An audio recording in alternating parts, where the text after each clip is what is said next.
relational evangelism called Pearl.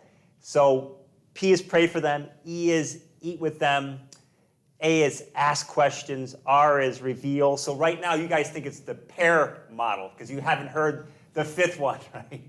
But next week we all know it's the Pearl model and love them tangibly. So it's really the reveal. That's kind of what you did today. And that's what I'd like us to do today. If you haven't already, if you have, you can go ahead and share it now with, or in a few minutes with the person maybe you came with or with someone else. But I'd like to walk through in step by step a little bit more on how to prepare your story so that when you have the opportunity, you can share it clearly, right? And so last week we said there's really three parts of sharing your story. The first one is your before Christ story. What was your life like? So the kinds of questions you want to answer is, did your family have any religion? Attend services? Did you have any resistance to the gospel, to God? What was missing in your life? And how were you trying to find meaning? And so we heard that today, didn't we? We heard, Ashok said, I grew up in a Hindu family, so we kind of knew his background. So especially if you're talking to Hindus, that's very important. I worshiped idols, kind of gives a little understanding. I married a Christian woman. She didn't force me to go to church, so it wasn't kind of adversarial. And it felt a little bit bad because I kind of slowed down her spiritual growth, right? Those are all kind of interesting things, right? I didn't know I was a sinner. I was jealous. I wanted to take revenge on that guy who caused the accident, right? Those are all kind of emotions that everyone can relate to, right? What else did you say? You talked about you blamed people. You were jealous. You compared yourself to other people, right? And everyone feels that way at some time or another, right? So people are relating to you right now, right? And so if you kind of talk about air your dirty laundry, not too dirty, but you don't go deep into it, but you just say, I had a problem. If you had a sexual problem, you don't go talk about it. You talk about it at a high level. I had some sexual issues or whatever. But so anyway, air your dirty laundry. Here's what it was before Christ, right? You don't want to paint and sometimes you'll say something like, everything was going great until that happens. And I've heard a lot of conversion stories like that, our testimonies, where life was going really super well, and then this happened. Or then I realized all the success I got didn't matter. I still was lonely. I was still, had a lack of peace. I had a lack of meaning in my life. So again, talk about the before Christ piece, okay? Then the second part is, how did you meet Christ? How did you meet Christ? And by the way, in about 5 minutes, we're going to give you an opportunity to do this, all of us, to kind of create the story. And then if there's time, we'll allow you to share it with one another. How did you meet Christ? How and when did you meet Christ? So you kind of gave the story of starting in March, right? You talked about Abby, having your, on March 18th, I remember that date, right? And you remember it too, and that's powerful. Over 3 years ago, and you took your computer or is it your phone, your computer to Abhishek. And then he invited you to Good Friday service. Very cool. That's really cool stuff. Thank you for doing that, Abhi. That's great. And you came to church and you saw the fruit of the Spirit. That started to change how I thought about Christians, because I saw God in these people. And wow. So the follow-up question would be, tell me more. What kind? Well, they were so joyful, and they were so merciful, and they were so peaceful, and they were connecting, and they were loving, and here's what they did. They will draw the story out of you, right? Tell me more about that. Tell me more about that. And so, last week I said, hey, talk about it on a high level. They showed me so much. The fruit of the Spirit of God's Spirit was so evident in them. And then just go and just kind of pause and let them say, well, tell me more, because they're interested. What does the fruit of the Spirit look like? You don't have to go deep, but let them bring you deep. I was listening to these messages then from that time on from Dr. Sauer, and they were impacting me week after week. Abhi was spending time with me. Fani was spending time with me, that kind of thing. Emmanuel was spending time with me. right? And so then I made Jesus one of my gods, just like Hindus. He's one of my gods. And then, so who was it? Was it Dr. Sowers asked you, well, what if your wife had multiple relations? Would you like that?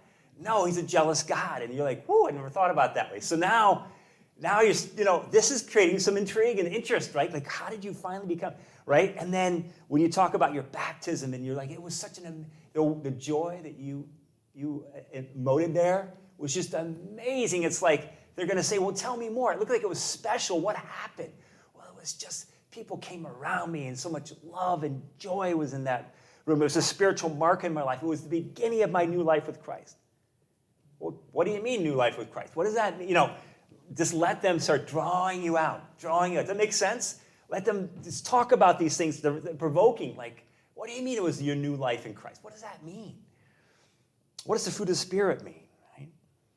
I thought that was really cool. So how and when did it happen? Who invited you to church? We talked about that. Where were you? I was, in Lombard. I was in an international village. What was significant about the experience of meeting Christ? And you talked about that as well. What do you remember most? That was awesome. And then finally, the third one, your life after Christ. How was your life changed? What's different about your values, your priorities, your behaviors? Why do you follow Jesus? And why do you want others to have that same experience, right? So what did he say? What did Ashok say? Some pretty amazing things. I used to blame people. Now I love people, right? I used to be jealous about what other people had and compared myself with them. And we all still fall to that occasionally, but that was maybe a pattern that you had. There was so many strict regulations, man-made, that were heavy from Hinduism, whereas Christ isn't like that. God isn't like that. He loves us even on our ugly days. He loves us that much. You got rid of the idols. That's different. I don't have any idols. I don't have gods anymore. I have one God. And then I used to love playing cards. That was where I got my joy from. Now I get my joy from being around people and connecting with people and learning more about Jesus, right? There was a couple of other things. Oh, yeah, I wanted to take revenge against that guy, right? But God, there was a message that talked about God's love and his forgiveness. And how could I take revenge on them? If God has forgiven me, how could I do that, right? So you had this pattern down. You talked about your before, your during, your how you met him, and then afterwards. And you talked about, just feeling so grateful to God and realizing that that's the way. Loving others is the way, right?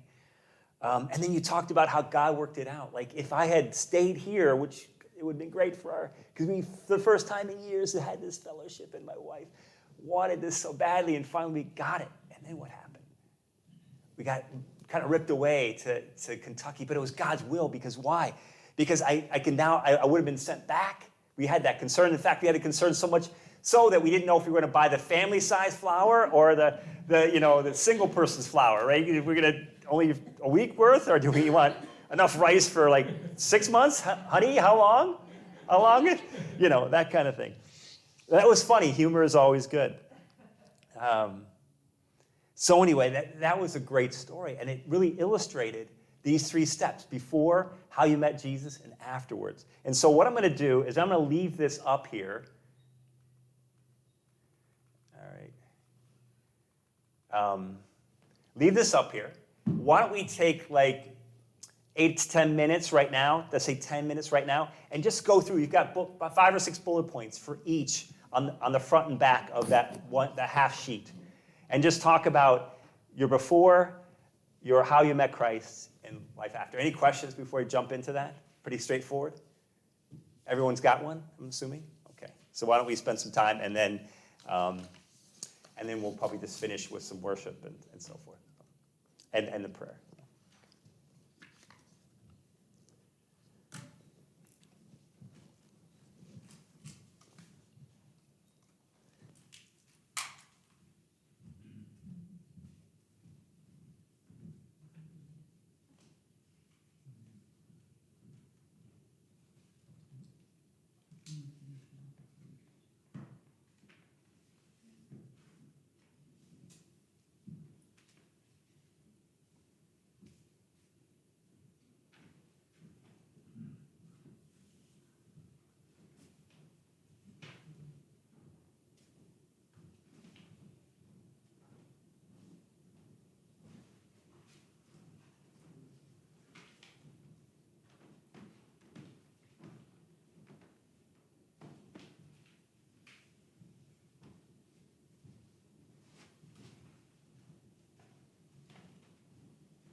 2 more minutes?